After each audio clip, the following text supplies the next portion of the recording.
Welcome to the info session that is exclusively for Brown School Cohort for 2016. We're really happy to have you here.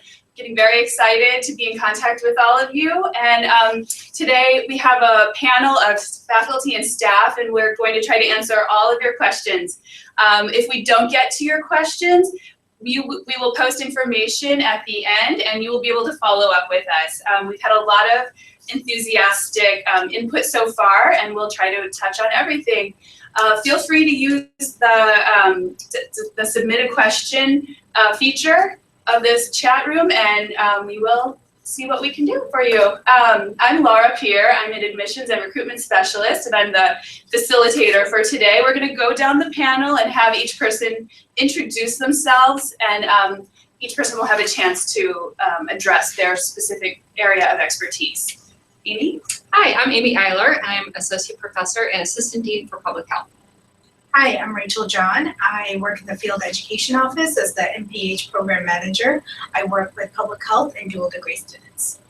My name is Michaela Taffa. I'm a dual degree student, so I'm both Masters of Social Work and Masters of Public Health, and I'll be able to answer a little bit of questions about both. I'm also a concentration American Indian Alaska Native students. My name is Josh Walehwa, Assistant Director of Admissions and Recruitment here at the Brown School. I'll be able to talk to you a little bit about some of your transitional needs. Hi everyone, I'm Elizabeth Hahn, and I work for both the Office of Financial Aid and the Office of the Registrar here at the Brown School. Great, thank you. One quick important order of business. Today is Josh Walehwa's birthday. So happy birthday, Josh. Great, so we're going to start. We've had a lot of questions, understandably, about the upcoming registration process and proficiency exams. So I'm going to open it up for Elizabeth to address some of those topics. All right, just to remind everyone, registration will be open on June 21st at 9 a.m. and you will register through WebStack. Again, before being able to register, you must read through the student handbook, which is now available on Inside Brown, and also sign the student handbook agreement certification, which is also on Inside Brown. You must also, hopefully you've been in touch with your academic advisor by now. Your academic advisor needs to review your registration worksheet prior to registration. If you have any questions or have not contacted your academic advisor, feel free to reach out to me and I can make sure to get in touch with them. Also, on the Admitted Student Resource site on the Brown School website, please review the registration packet. We have a detailed handbook about how to navigate WebStack, which will also show you a step-by-step how-to on building your registration worksheet. Regarding proficiency exams, they will be available Friday, August 19th, Saturday the 20th, as well as Monday the 22nd.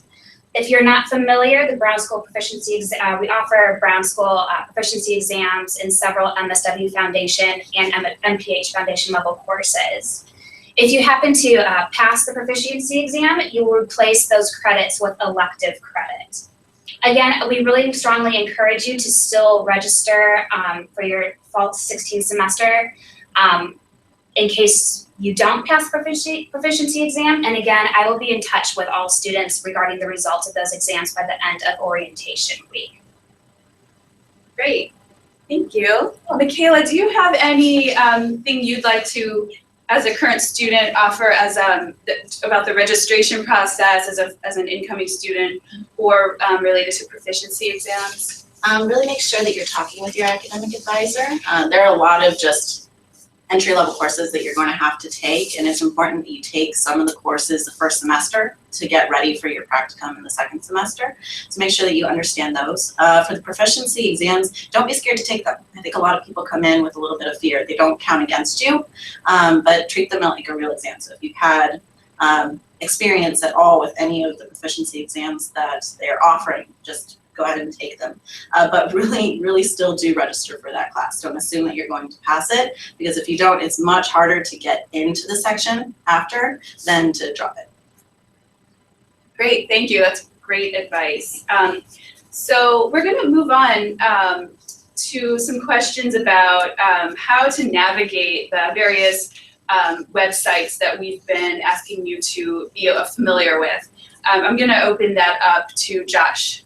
Please. All right, thanks, Laura. So we have a couple of websites that you're going to notice that we're communicating with you about. One of them is WebStack, and WebStack is our portal for registering for classes. You can view your student account on there.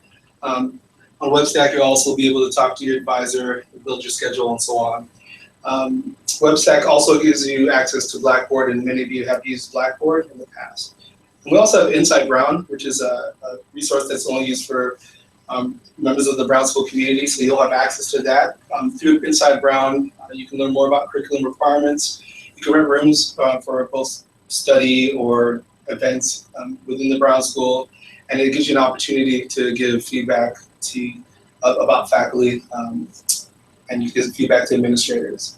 And it also provides access to Simplicity, which is a pretty good access point to find part-time jobs.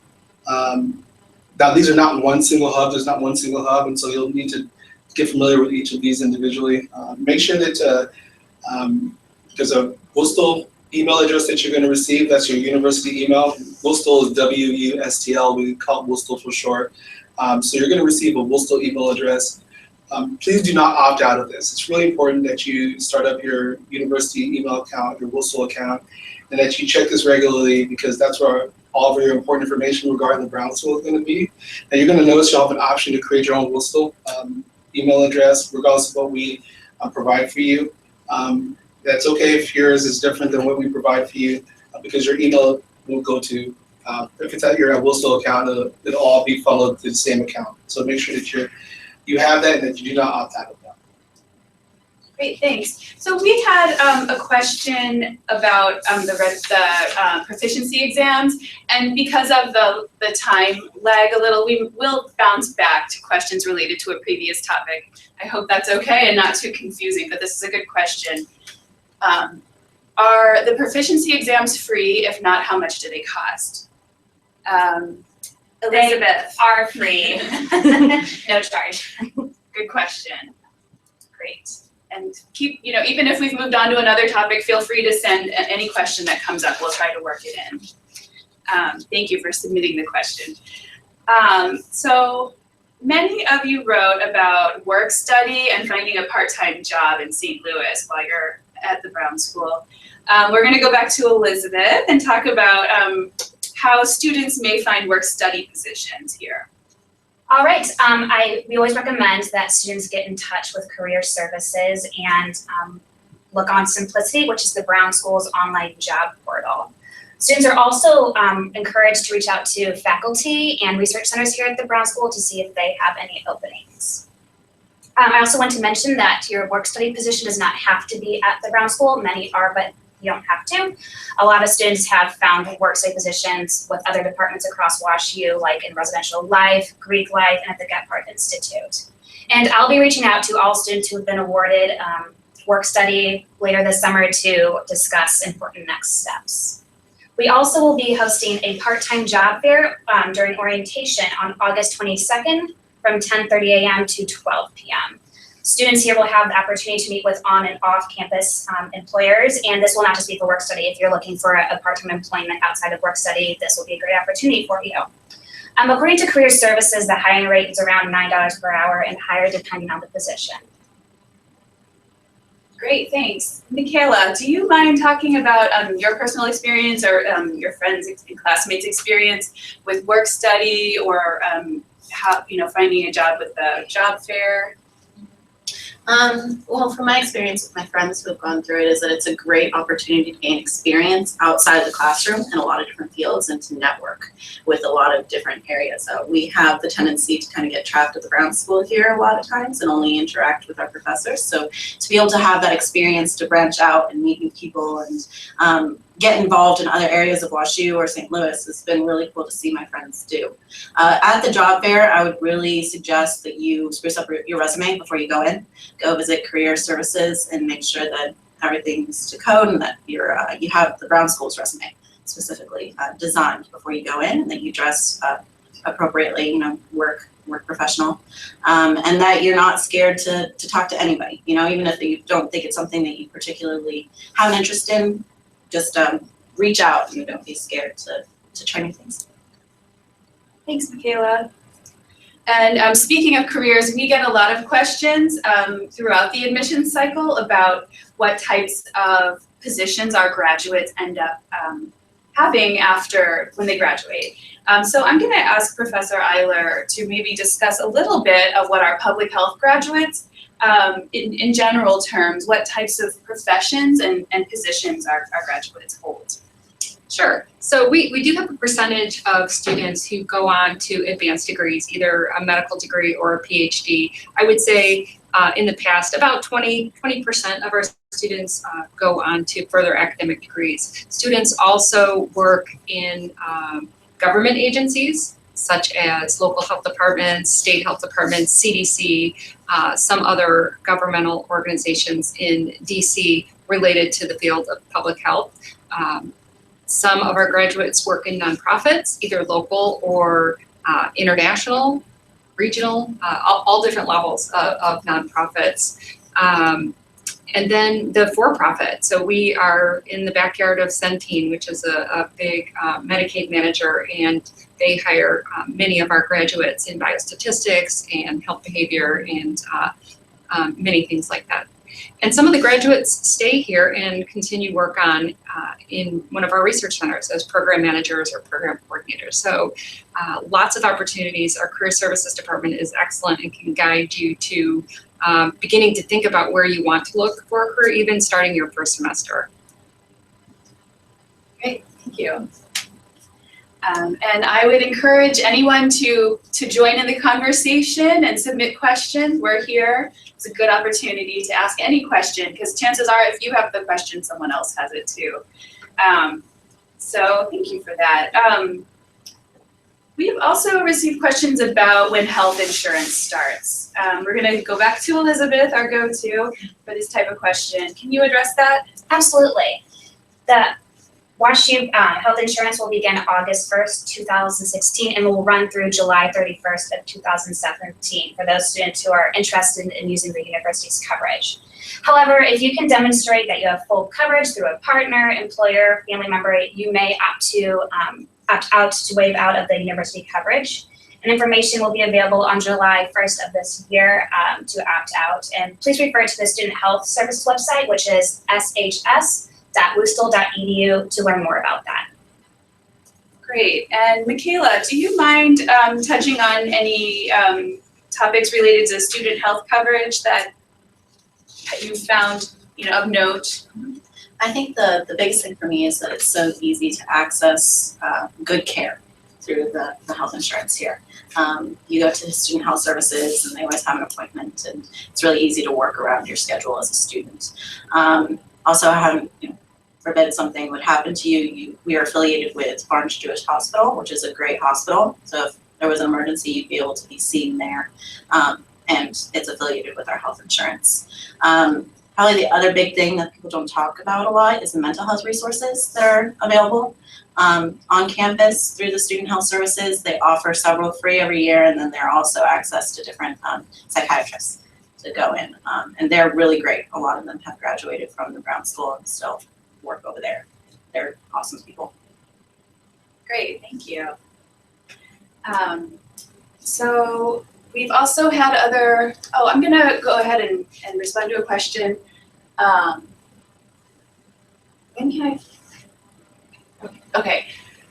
When can I find information or lists of jobs on campus? A question was just in, someone just joined our group, thank you for joining, just wondering where can I find information or lists of jobs on campus? And we did touch on that. During orientation, there's going to be a job fair, and career services is a great resource for that as well. We mentioned Simplicity. And the website Simplicity is another resource, ongoing resource for that, where you will be connected once you get your WUSTL key set up and registered for class. Okay, so we have had several questions about practicum opportunities. I think the topic of the practicum really inspires a lot of excitement. And so we're gonna turn it over to Rachel, John. Do you mind talking a little bit about the process? Sure. One thing that I want to just say overall is you do not have to find a practicum right now. So once you come to orientation, we will have time to talk to you about that process and how we will support you in the field education office. For MSW students, you will complete a practicum, your first practicum in the spring semester of your first year. But we will have a fair during September where agencies from St. Louis will come and recruit our students. You will get a field advisor in your first semester, in the fall semester as well, who can guide you through this process. For MPH students, you will not be eligible to start your practicum until the summer between your first and second year. Again, you're not alone in the self-selection process. We will be providing you with programming on how to select a practicum opportunity that would align with your postgraduate goals, as well as that will align with your specialization requirements. And the two things that you would need to start thinking about is if you're planning to complete a practicum in an international setting. If you are going to do that, you will need to be, for MSW, have a concentration in international SED, or if you're in public health, you will need to be in a global health specialization. And there is a required course that you have to take in the fall semester when you come. Good to know for pre-planning. That is one thing it's best to have that in mind from the beginning to be able to do your overseas practicum. We have another question. This one is for Michaela. I've been in touch with my academic advisor, but I'm wondering about a student's perspective. As a non-advanced standing student who's coming back to school after some time off, is taking a course load of 5 classes first semester a good idea? That's a difficult one. I think it really depends on how comfortable you are with going into taking 5 courses and what your other workload is looking like. Are you working? Are you balancing a family as well? I was able to do 5 courses my first semester, and I knew many people that were able to do it as well. If you're nervous about it, I'd start doing prep in the summer. Start reading journals and research articles and just expanding your mind and getting a little bit more back into the school framework. The work is definitely manageable. It means a lot of time management, a lot of prioritization, but you can do it. The classes the first semester aren't as technical as they will get later on, so you'd be okay doing that, I would say. Can I also add something? Yes. I'd like to say, like we mentioned earlier with the proficiency exams, it's always, it's harder to add yourself into a course later down the road. So the last day to drop a course is September 8th. So if you want to stick with your course load as it is now, and then if within the first couple weeks you're like, maybe not, and reduce that course load, we can work with you to make that possible. And the other thing you could do to try cutting down that 5 is take some of the proficiency exams, to get your mind back in it, get a couple of research methods books and study up on it and try to pass that test. And then you only have to take 4 and you have the extra benefit of having studied and gotten back into the school mindset. Great answers. Thank you, Elizabeth and Michaela. And thank you for submitting your question. And Rachel, thanks for your information about practicum. We've also received a lot of questions about the human biology prerequisite for the MPH program and for the statistics prerequisite for the MSW program. I'm going to turn it over to Josh to address some of those details. Absolutely. So when it comes to the NPH, there is a human biology prerequisite. You can find all of this information on our admitted student resources page on our website, but it needs to be completed within your first year. So that human biology class needs to be completed within your first year. If you have any questions about that, feel free to contact our office directly, especially if you feel you've taken a course that satisfies that prerequisite. We'll be willing to look at it and help assess if it counts or not. Otherwise, again, you have within your first year to complete that.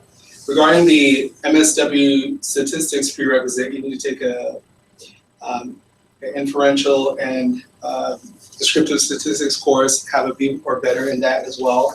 That needs to be completed before you start classes your fall semester of your first year.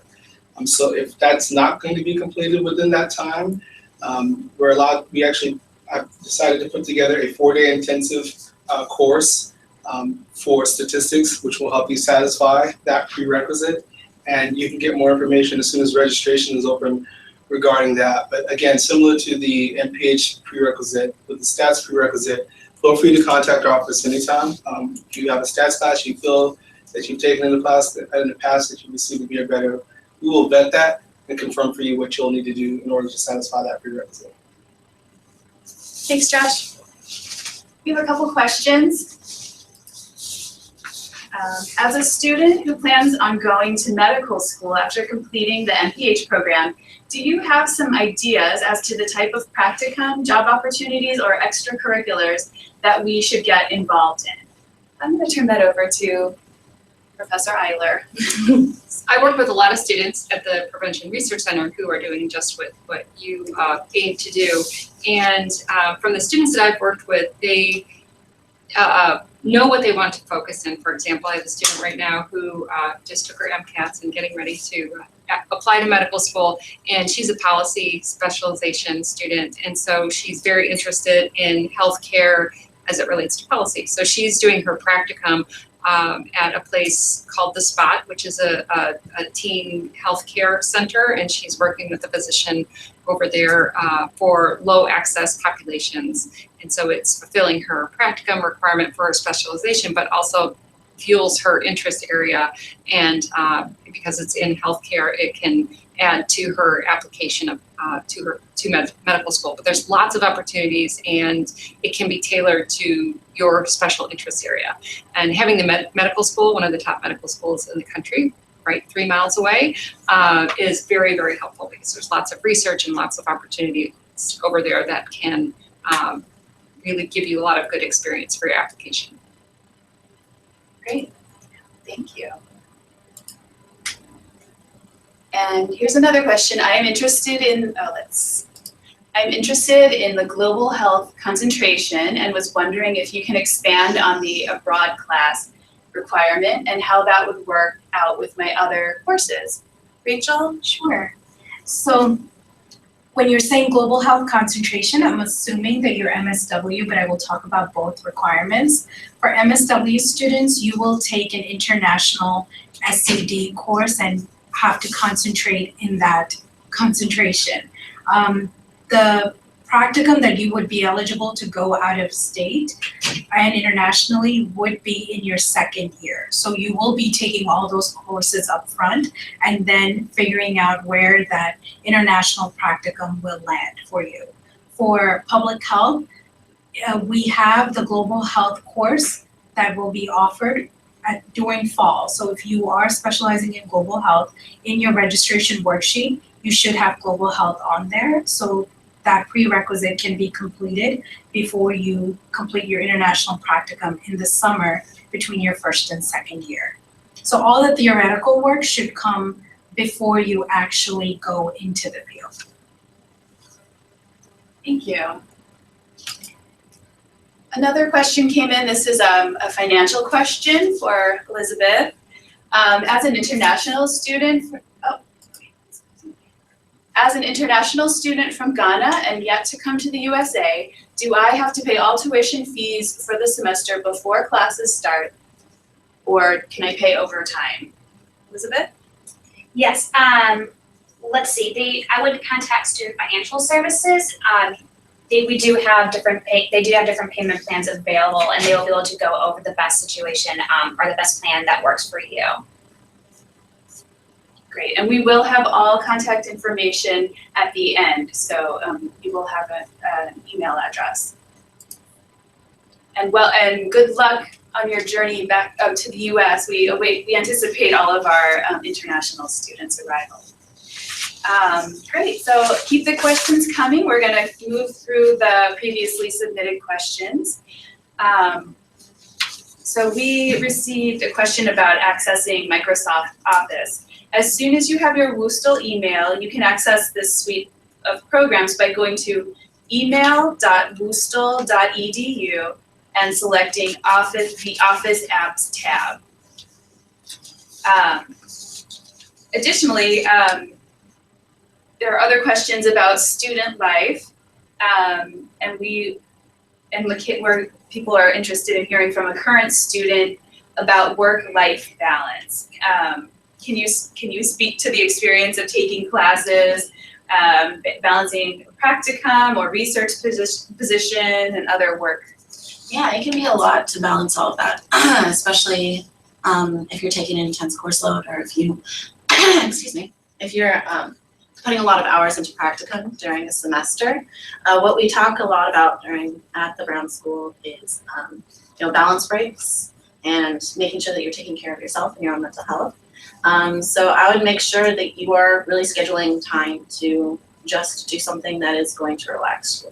If you haven't found something that is that would balance you, you do need to find something, whether it be working out or reading or going to the pool for a couple of hours, or just you need to find something that's going to make you feel refreshed and renewed. The other thing that you can really do is make sure that you're really scheduling time. You really need to make sure that you're keeping a planner and that you understand what your workload is going to be like. That way you're not surprised and you're not overwhelmed. That way you can start scheduling those times in where you know that you have time just to take care of your personal life or yourself or just do nothing. Sometimes you'll see, I have a weekend class this weekend and I have to work the next. That's going to be an intense load. Why don't I take this Wednesday off just to take care of myself? But it's doable. It's just understanding what your time is going to look like. And that's going to be about your first semester as you get integrated into Brown School and St. Louis itself. But it's doable. Everybody does it, and you'll figure it out as well. Making sure that you're making contacts really helps as well. And other people who are experiencing the same thing can help you through it. Thank you. On to a slightly different topic. We get asked often about the parking situation on campus. And there's often, we're a growing campus, so there's often construction and parking can be tricky. And the current rate for a parking pass is $699. If that's a little steep for you, a lot of staff and faculty choose to take public transit. And there are 2 metro stations right on campus, and bus stations as well. And a lot of people park 5 or 10 minutes away in Forest Park or neighboring neighborhoods for free and walk. Arriving a little early helps you get ahead of that rush. And another benefit of being a Brown School student is that you receive a free U-Pass, which gives you free access to the Metro link and the bus system. So, and Michaela, do you mind talking a little bit about how you and your cohort classmates have managed transportation? Sure. I know a lot of my friends who live on Quadrangle just take the bus. Quadrangles are the housing owned by WashU in the area, and they have really easy access to bus stations that bring you straight to campus, and everybody likes using those. I have other friends who do park and ride, so they park at a metro station and they ride the metro in, or they walk to the closest metro station and ride it in. There are 2 metro stops near campus and then 1 on the medical campus. So it's really easy to get between them. In fact, if you have to be on campus here and then go to the medical campus for any other reason, like if you have a practicum or something, it's really easy to jump on the metro and just end up right in the center of it. And then I have a lot of other friends who do the park and walk in. I've done that a lot as well. It's really easy to find parking in Forest Park and on Skinker right in front of the school, or over behind a couple of the coffee shops. I like that moment in the morning just to center yourself and get yourself ready for campus and for class, and get a chance to walk. There's also bike racks, and Yes. students choose to ride their bikes. St. Louis is becoming a more bicycle city every day with added bike lanes and things like that. So we have a great bike parking right out in front. And our sustainability office provides stations for bike repair and bike locks at a discounted rate. And if you want to bike in, but you're far away, we also have showers on campus in this new building, and lockers as well, so you can store your stuff. Or so even if you want to come on campus and work out between classes, if that's a possibility. Now, I believe parking at Wilsonville EDU also has some additional parking options as well. So if it's like $699 is a amount that even faculty and staff have to pay, so it's quite expensive.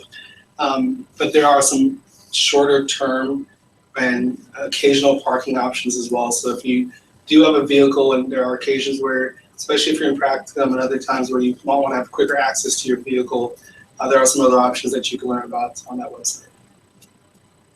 There's also dollar parking if you're ever late to class and just need to park on campus. There are meter parking for $1 an hour, and then there's a garage parking for $1 an hour. That are both options. Great, so everyone finds a way to get here, one way or another. We have another question. When is the deadline for declaring a concentration for the MSW program, and how do we do that? I'm just going to repeat that because we try to capture the question and answer, so sorry. When is the deadline for declaring a concentration for the MSW, and how do we do that? Elizabeth, we'll start with MSW and move on to MPH. Well, for MSW, the deadline to declare a concentration is by the end of the spring semester, which is your second semester here at the Brown School. Reason for that is because you primarily work on your foundation level courses during your first year, and once you get to that second year, we need to make sure you're staying on track to graduate and within that concentration that you've chosen. You may select a concentration. We have an online application on Inside Brown on the homepage. And for actually MPH, because specializations are optional, use that same application to declare specialization if you so choose. Thank you. Great. So we're going to talk a little bit more about student life. I know that the current student perspective is really valuable for our incoming cohort. So Michaela, can you talk about maybe some of your favorite traditions at the Brown School? Sure. One thing that you'll see right away, I think our first one is during orientation is the TGITs. I think on it's Thursdays, which is always fun. It's always hosted by a different student organization, and they bring in foods and drinks, and everybody just gets together and celebrates another good week. It's a good time to get together and also learn about a new student organization. We have a lot of student organizations on campus. Not everybody can be involved in all of them, but we do a lot of really cool different things. There's violence and injury prevention, there's American Indian group, there's Hispanic group, there's just so many different groups on campus that put on really good events. So being able to hear about a new event that is occurring is always fun. One that I really like is Best of Brown. We hold it at the end of every year, and it's a chance for everybody to get together and celebrate our graduates and see where they're going, and just it's right at the end of classes, so everybody's excited to be heading off to the summer, and it's always a really good time. I personally have been involved with the WashU Powwow the last couple of years, which is put on through the Brown School up in the Bitter Center for American Indian Studies. We work really hard on it every year, and basically it's a bunch of American Indians from different tribes all across the United States come together, and there are dancers and drummers and vendors all together for an entire day in April. That's always really fun, cool experience for anybody who hasn't seen it before. Let's see, I know there was another tradition that I was thinking about earlier. The student organizations are great because they're always putting on something new. And it's a good way to learn about different ethnicities sometimes, or different areas of study that you've never branched out into. Oh, the public health seminars.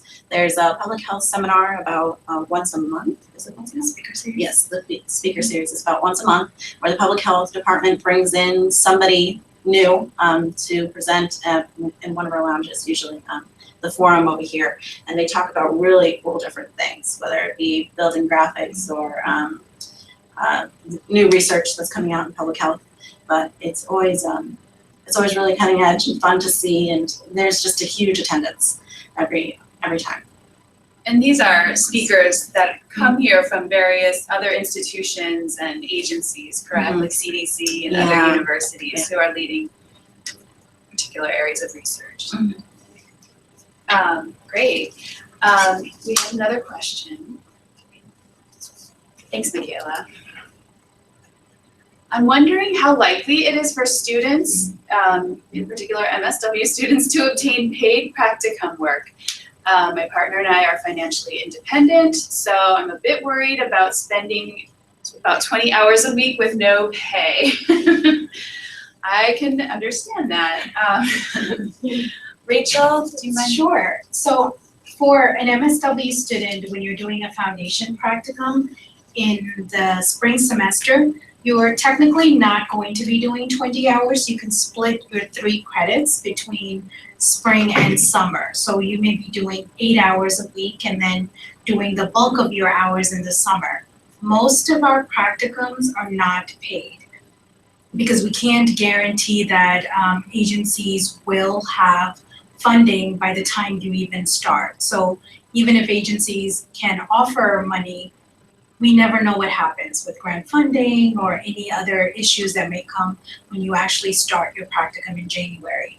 There are some sites that do pay, they're very competitive, but when you are here and when you attend the fair, you just have to make sure that you target those sites. But even if they don't pay for practicum, some agencies will comp your parking, or they will pay for meals, or they will pay for any mileage that you will need to incur while in practicum. Thank you. So I would encourage you, if you have any questions, to chime in at this point. I think I'm gonna open up to the panel and see if there are any topics that maybe we haven't touched on that maybe you've been getting questions from our cohort 2016.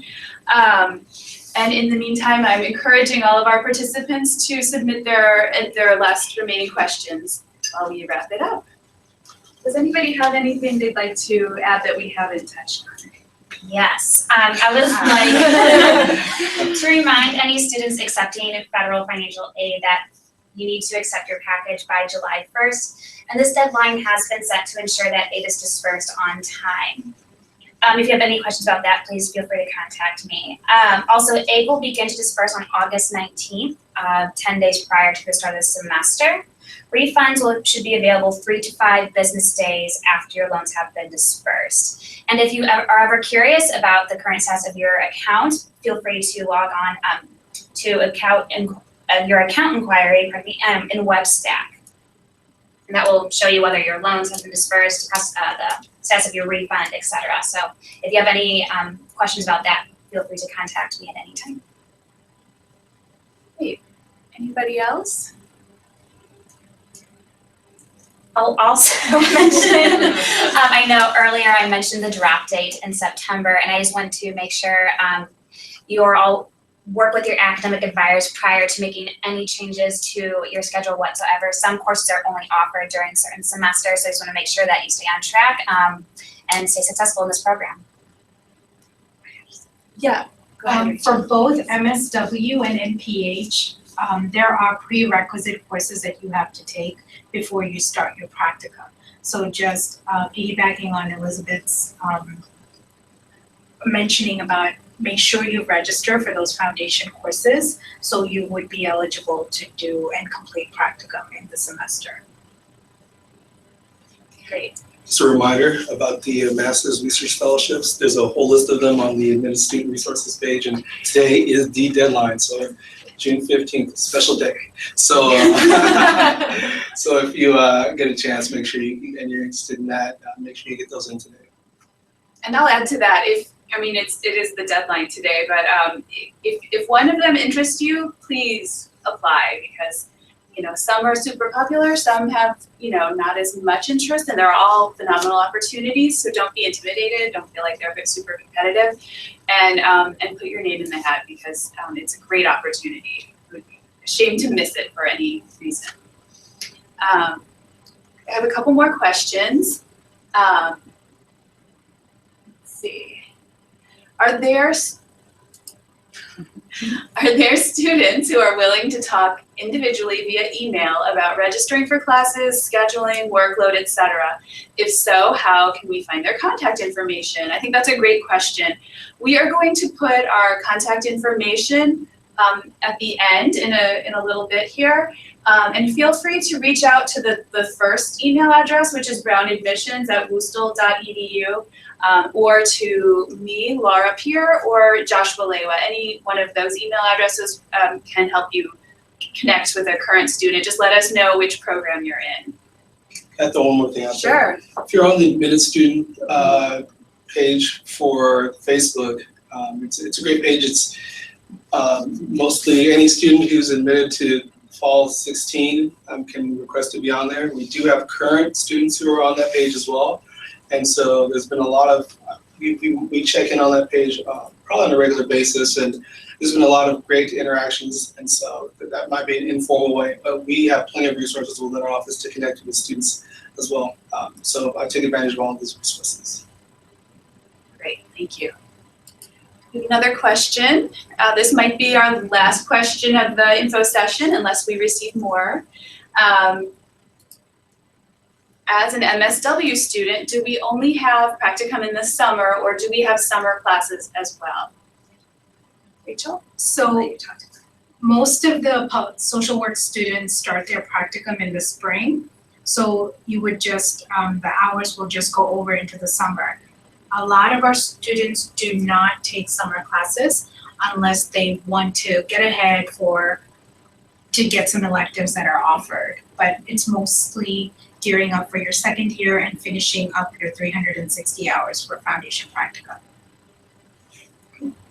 If I may just add to that, and a reason why our students do not take summer courses is because they are charged on a per credit hour tuition basis, so they're not capped into your fall and spring semester. And there are a couple exceptions, but we'll work with you once you're here on those. Great. I'm gonna put our panel on the spot just a little. I'm gonna start with Elizabeth. Don't be scared. So,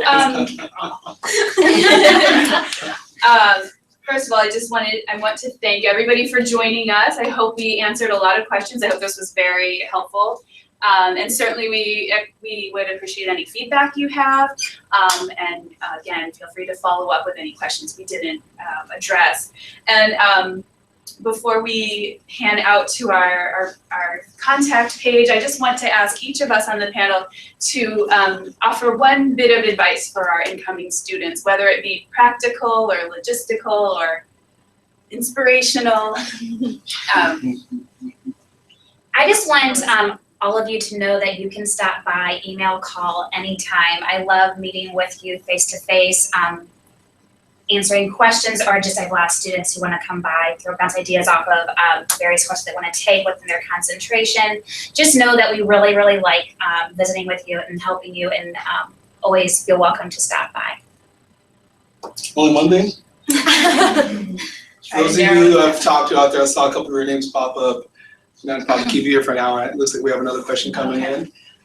Your advice, and then we'll go to the question. We don't give spots away here at the Brown School. If you're here, you've earned your spot. It's competitive and it's rigorous, but we believe that you can be successful here at the Brown School. So make this place your own, make it home.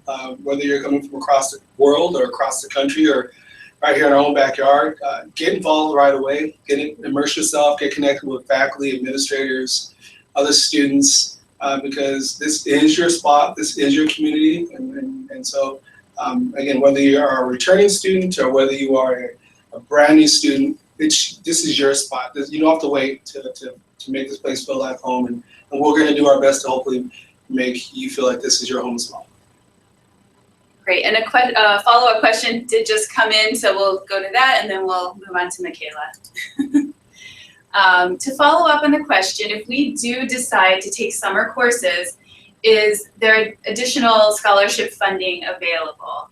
And the answer is your scholarship award is what is the award you get to cover all of your tuition expenses. So I would recommend please reach out to me or Matt Newland, who's the Assistant Director of Financial Aid, and we will work with you one-on-one. That's kind of a tailored to each student, depending on your situation. So we'll work with you when the time comes, but definitely reach out to us.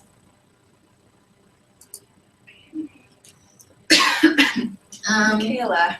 This is going to be a great, beautiful, life-changing experience. But you need to make sure that you're embracing all of it. Don't be scared to reach out to professors to talk.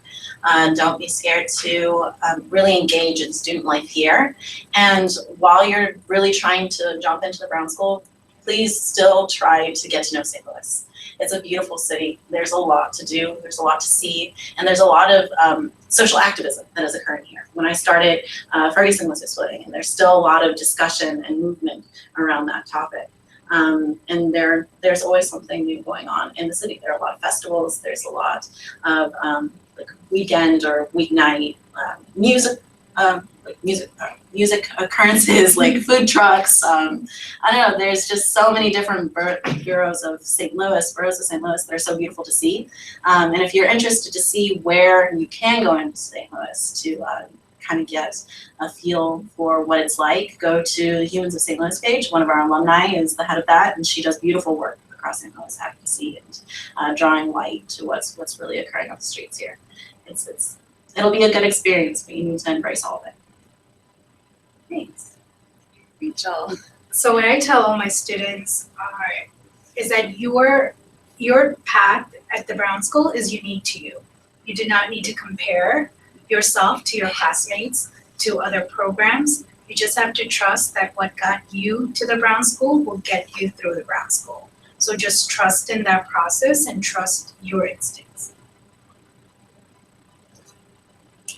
Just building on something Michaela said is go and speak to the professors. Your first semester here, you just make an appointment. We're all very open to students. You're the reason we're here. So come visit with us and talk with us. I teach all the first semester MPH students, so I will see you in cross-cutting themes class and some of you in research methods class. So it's very fun to get to know you. And it goes so quick. I see the students that first semester, and then before you know it, I'm putting them on the stage and you're graduating. So it does go fast, but just make the most of it right from the get-go and get involved and get to know your fellow students and faculty. Great, thanks. And mine, I think I'm stealing from Josh. I think I might have heard this from you before, but have a bit of a summer if you can before you arrive. You guys everyone's really trying to get set up and ready for the fall, and it will be here before we know it. But take some time for yourself if you can, and enjoy it and relax, and because you're about to start a new chapter in your life, and it'll be very exciting. Come in refreshed if you can. So that's it, and it's been a pleasure interacting with you. We can't wait to see you face to face. Please keep the questions coming, and we look forward to having you here in August. I'm going to switch the screen so you can see our resources. And thank you. Bye.